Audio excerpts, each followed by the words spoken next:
प्रयागराज में लगा है सबसे बड़ा कुंभ नहान।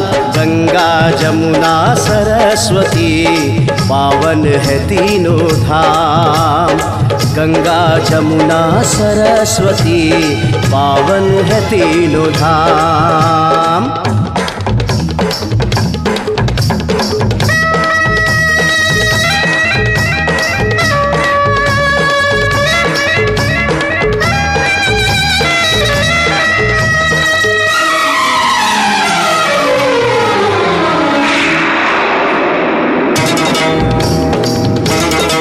संगम तट पे कुंभ मेला, लाखों श्रद्धालु आते यहाँ सब विश्वास लेके मन्नत अपनी सिद्ध करने।